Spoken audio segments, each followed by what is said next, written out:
종합제 TV 시청자 여러분 안녕하십니까? 2019년 11월 6일 오후 4시 35분입니다. 이 좌파 세력이 한국에서 정치권으로 침투하기 전에는 안보 문제에 관한 여야가 이견이 별로 없었습니다. 안보 문제에 관한 방공에서는 일치된 합의를 해서 미국에 건의하기도 하고 북한에 경고를 보내기도 했습니다. 그런 시절이 아득하게만 생각이 됩니다. 특히 소석 이철성 선생, 지금 돌아가셨습니다만은 이분이 전주 출신의 방공투사이신데 건국과정에서도 학생운동을 통해서 중요한 역할을 하셨는데, 이분이 야당 총재가 되었을 때가 1970년대 후반 유신 시기였습니다. 그때도 일면투쟁, 일면협력을 했습니다. 당시에 카트가 등장해가지고 주한미군을 빼겠다고 하니까 이철성 선생이 야당 총재로서 직접 미국에 가서 주한미군 철수 반대 로비를 했던 분입니다. 그렇게 하니까 또 김대중, 김명삼 이 강경투쟁 세력으로부터 사쿠라라는 비판을 받았는데 참 외로웠을 것이라고 생각을 합니다.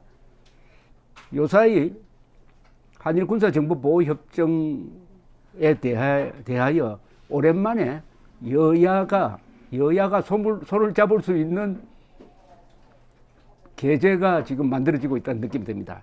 지금 문재인 정권은 어떤 명분을 만들어서라도 한일군사정보보호협정 파기 결정을 철회하고 싶어 하는 눈치가 역력합니다.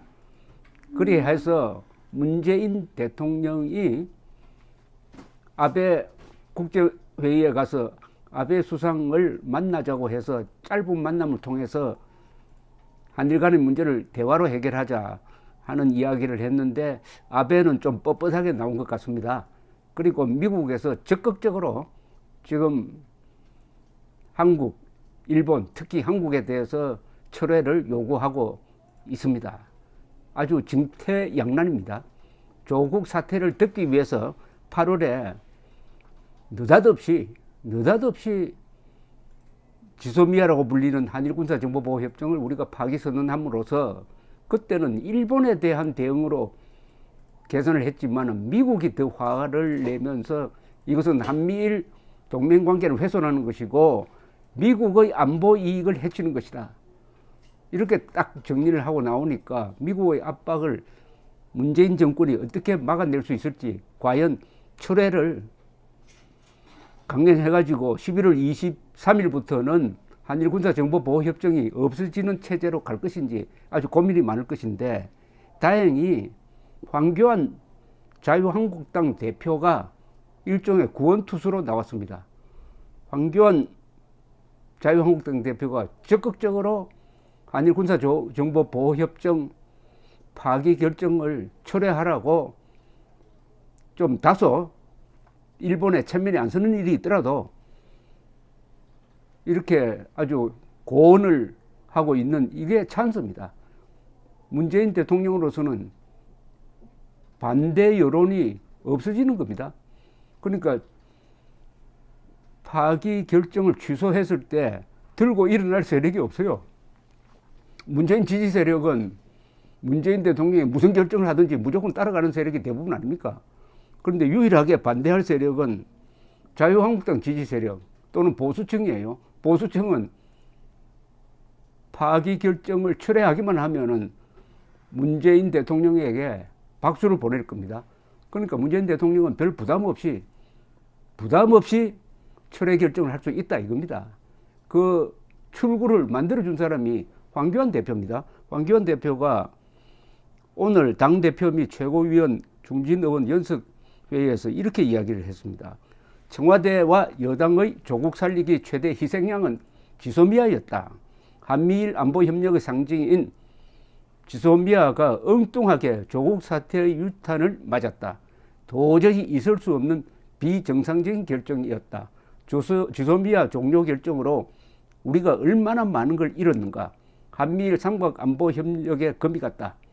한일 관계는 역사, 경제를 넘어서 안보까지 확산되었다. 우리가 스스로 안보를 다른 사항과 연계시켜서 결과적으로 한미동맹에도 악영향을 끼치게 되었다. 일본의 경제 보복에 대한 대응에 있어서도 큰 손해를 보았다. 일본의 경제 보복 당시만 해도 우리에게 우호적이었던 국제사회의 여론이 지소미아 종료로 싸늘해졌다고 한다. 외교, 안보, 경제 어느 면에서 보나 국익에 반한 결정이었다고 생각한다. 지금 누구도 이해 못하는 비정상적인 결정에 따른 대가를 톡톡히 치르고 있다. 미국은 지소미아 종료를 철회하라고 압박하고 있다. 그러다 보니 큰소리치던 정부가 언제 그랬느냐는 듯 부랴부랴 미국의 중재를 요청하고 있는 것으로 보인다. 일본에 손을 내미는 형국이 되었다. 우리 외교의 모양이 얼마나 우습게 되었는가. 멀쩡한 지소미아를 건드렸다가 오히려 역풍을 맞고 외교적으로 약점이나 잡히지 않았는지 그런 걱정을 하게 된다. 한일 정상이 며칠 전에 짧게나마 대화를 나누었다. 모양은 좀 그렇지만 그래도 만난 것은 다행한 일이라고 생각한다. 지소미아 종료 철회가 국익을 위한 선택임은 명백하다. 안보는 안보대로, 경제는 경제대로 푸는 것이 정상이다. 결자 해지 차원에서 대통령의 지소미아 종료 철회를 강력히 촉구한다. 아주 이 황교안 대표의 이 말은 애국적입니다. 그러니까 당파적 이해관계로 치면요, 이렇게 말할 필요가 없어요. 그냥 문재인 대통령 곤란하게 되도록 가만히 있다가 이제 11월 22일을 넘겨서 23일부터 한미일 관계가 나빠지면은 요걸 이용을 해가지고 문재인 정권을 공격을 해가지고 총선 전략으로 삼는 게 맞아요. 좌파는 그렇게 했을 것입니다. 그러나 황교안 대표는 그렇게 하지 않고 이럴 때 다소 창피하더라도 파기 결정을 취소하라. 그러면 자유한국당도 박수를 보내겠다는 뜻 아닙니까? 이렇게 했는데도 문재인 대통령이 고집을 피운다면 그건 딴 생각 있다고 봐야죠. 그것은 한미일 동맹 해체하겠다는 뜻으로 봐야 됩니다. 따라서 국민 다수가 파기 취소를 지지할 것임이 명백합니다. 이 이주영 국회 부의장도 이런 뜻을 밝혔네요. 한일 간의 지소미아 파기가 국익을 위한 결정이라던 문재인 정부가 종료 시한이 다가오자 허둥대는 모습이 역력하다.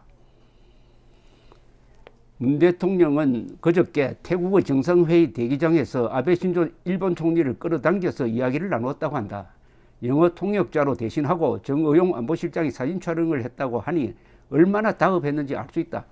미 국무부 부차관보는 중국과 러시아의 카디즈 도발 일상화는 지소미아 파기 결정 때문이라는 취지의 발언을 했다. 전문가들의 지적도 비슷했다. 지소미아 파기가 한미동맹의 위기로 비화될 조짐을 보이고 주변국의 호구처럼 비춰지자 문 대통령이 일본에 매달리는 형국이 아닌가라는 시각이 많다.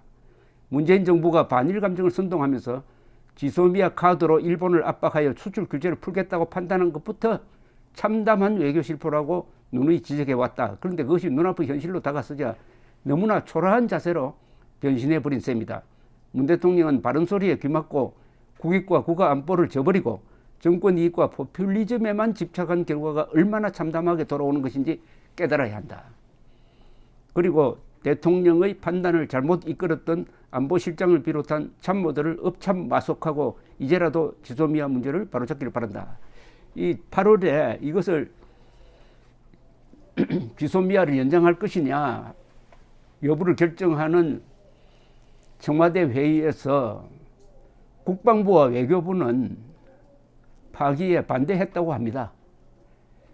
외교관들 그리고 군인들이니까 나름대로 합리적인 판단을 내렸을 것으로 보는데 문재인 대통령이 누구 말을 들었는지는 알 수가 없으나 본인의 독단적 결단으로 이런 무리를 함으로써 대한민국의 국익을 해치고 말았습니다. 이 이상의 안보상 실수가 없는데 그러나 우리 국민들이 문재인 대통령이 실패한 대통령으로 남기를 기다리는 사람은 없습니다. 제발 외교 안보에서만 실패를 안 했으면 좋겠다. 그것은 한미일 동맹체제를 와해시키면은 그 다음에는 걷잡을 수 없는 사태가 발생한다. 그 첫 출발점이 정보 교류. 모든 동맹은 가치를 공유하고 정보를 공유해야 됩니다. 정보 공유를 차단하겠다는 한미일 동맹의 와해를 가져오는 첫 단계가 될 이 한일 군사정보보호협정 파기만은 취소해 주기를 바란다는 게 우리 맨정신 가진 국민들의 일치된 생각이고, 이 부분에 대해서는 이제 이견이 없어요. 그러니까 문재인 대통령은 이제는 우파 국민들을 믿고 파기 결정을 11월 22일 전에 취소해 주기를 바랍니다. 감사합니다.